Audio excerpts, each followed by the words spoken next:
17-month period. Does that number 66 seem right to you? I mean, I can answer. I don't think so for what me and my attorneys went through. But at the same time, you know, that's more of a legal question that I can't really get into details about. So you'll probably have to ask my attorneys and things like that to confirm. I need to open up this video by letting you guys know that this is 100% pure speculation. But the thing is, the speculation is coming from multiple credible news sources, and I figured it's at least worth discussing with you guys or bringing it to your attention because it's a huge storyline at this point. So before we get to the content, there's a decent chance this video gets demonetized. When that happens, YouTube doesn't push it out to a larger audience. So you can counteract that by just dropping a like on this video. And if you want to support me even further, make sure you check us out on Patreon. We're going to be dropping our Matt Corral documentary later on this weekend, which is going to be a couple weeks earlier before we drop it on this channel. Now that we got all of that out of the way, break!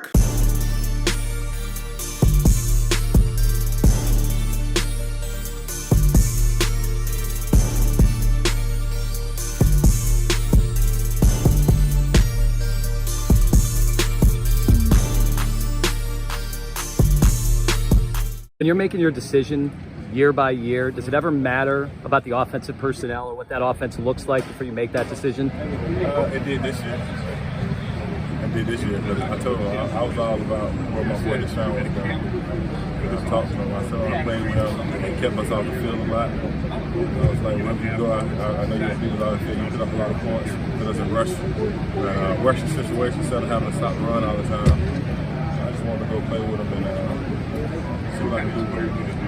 Mic check 1 2 1 2. What's going on, everybody? No, this is not going to be the permanent place of the Kobe Bryant and the Pat McAfee jerseys. It's just we just got them in today. So yeah, I've been listening to your comments. We're definitely gonna get to decorating. I need to figure out what color to paint this wall, so I want to get what you guys think I should do in the comment section down below. The last time we covered Deshaun Watson, it seemed like things were beginning to intensify. It seemed like each and every single day we were hearing about more and more civil lawsuits being filed against him. Now, bear in mind, as these civil lawsuits are being filed against him, technically the only thing these women could be seeking for him is financial compensation for any trauma that his actions caused to them. But at the same time, with every civil lawsuit that is filed against Deshaun Watson, it keeps his name consistently in the headlines for the negative stuff that he is being accused of. Now, currently, if you've been following this case, you're either on the side of Deshaun Watson is being sabotaged or Deshaun Watson clearly did some horrific things and he should be punished by the NFL for it. Either way, you have to admit, no matter what's going on, whether he is being sabotaged or he actually did what he's being accused of, it makes the Shield look absolutely horrific. I think you could even go as far as to say that this is probably the worst look for the NFL for the past decade. And I'm saying this because this storyline has just been intensifying more and more and more, and the NFL just hasn't been able to sweep it under the rug and move forward. But even more so, what we're hearing today from the Washington Post is absolute insanity. So we got this actually a few days ago. I was kind of on the fence of making this video because a lot of my subscribers are like, ugh, Deshaun Watson, how many Deshaun Watson videos are you gonna make? And the way I rationalize making this video is whenever you drop 2 videos in one day, if you don't like the Deshaun Watson video, you could skip it and watch the short we're dropping. You could skip it and watch like the other video we're dropping today. So I figured, okay, we'll bring you this Watson update. So to open things up, there is apparently a huge divide in the league office over how to handle the Deshaun Watson situation. And this is coming to us via Mike Florio. So even before the recent developments that gave Deshaun Watson's case a more ominous feel, some in the league office believe that Watson should not play until the pending litigation has ended. However, Commissioner Roger Goodell took the possibility of paid leave off of the table in March. It continues to say that ever since HBO's Real Sports with Brian Gumbel, the situation with Deshaun Watson has gotten significantly worse. With 2 more lawsuits filed, 2 more expected, and possibly more to come, as one source with the dynamics of the situation explained it to PFT on Thursday, the league is very concerned about the drip of more cases being filed. I don't think the NFL has ever had to handle this much controversy simultaneously. I mean, just off the top of my head, you have Deshaun Watson's situation, you have the John Gruden lawsuit where John Gruden is suing the NFL for him essentially being sabotaged, which we made a video and a short on this. So it continues to say that the new cases, the looming cases, and the possibility for even more cases, coupled with the HBO story story, and the recent article from Jenny Vrentas of the New York Times has given more credibility to those in the league office who want Watson sidelined until the litigation has completely ended. So if you haven't checked out the Jenny Vrentas article, the brief 10-second summary I could give you, and bear in mind, we made a very long video on this, it was the last video we made to this one, is the fact that the number of lawsuits for Deshaun Watson is the fact that the amount of masseuses that Deshaun Watson met with was technically 66, so it's way more than the amount that he's currently being sued by, and the Houston Texans played a role in covering up his lawsuits.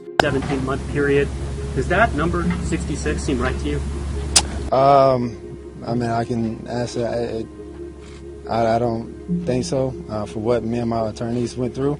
But at the same time, you know, that's more of a legal question that I can't really get into details about. So you'll probably have to ask my attorneys and things like that to confirm.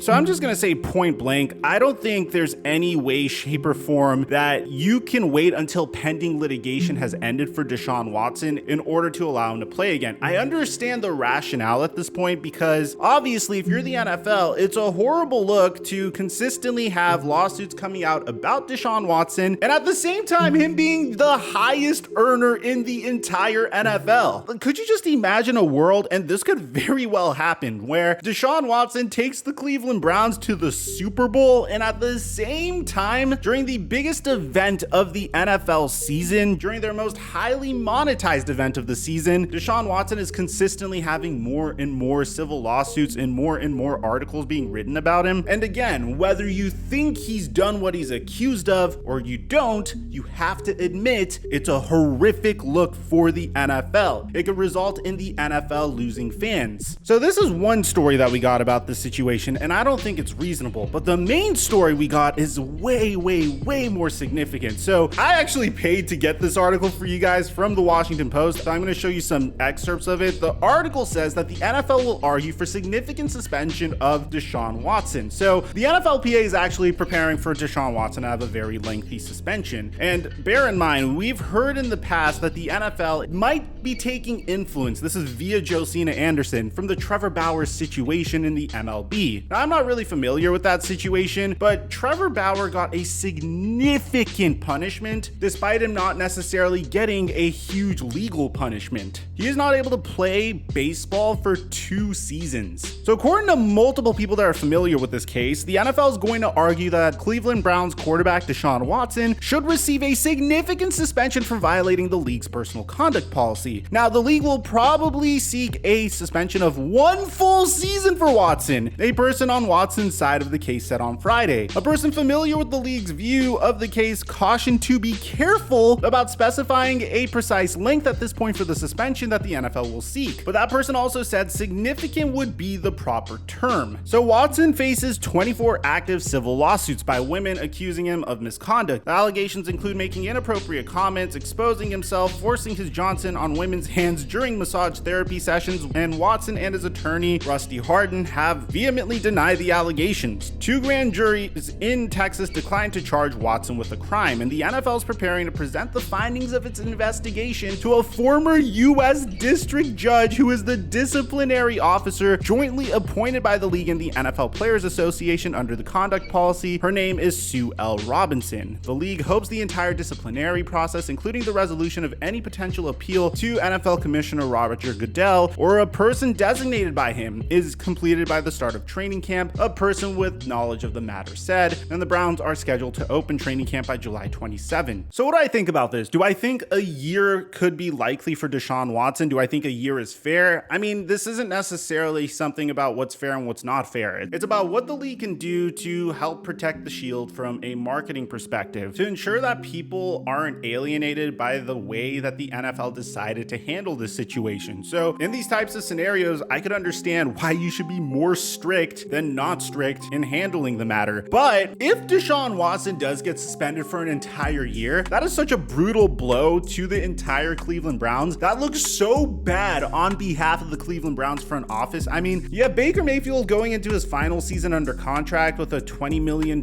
contract after he played through a hurt shoulder for a whole year, and then you decide to punt on him prematurely and trade for Deshaun Watson, giving up 3 first-round picks and paying him a fully guaranteed $230 million contract to do so, which, bear in mind, if he doesn't play for a full season, you're still going to have to pay him for a whole year. Like, take a look at this, man. Deshaun Watson has the lowest cap hit this year, okay? So this is easily the best team the Cleveland Browns are going to have under the Deshaun Watson era. If he's suspended for the full year, next year he's gonna have a $55 million cap hit nearly. This year his cap hit's only $10 million, and he is owed $46 million in cash this year. It absolutely blows my mind. If he does get suspended, this might be the most Cleveland Browns decision in Browns history. But again, this is all just speculation. It's speculation from very legitimate sources, but regardless, all of it is still speculation. So let me know in the comment section down below, do you think Deshaun Watson will get suspended for a year? Do you think it could even be longer than a year? Or do you think this is a gross exaggeration? Aside from that, I'm your boy Mike, and I'm dropping our mic until our next upload.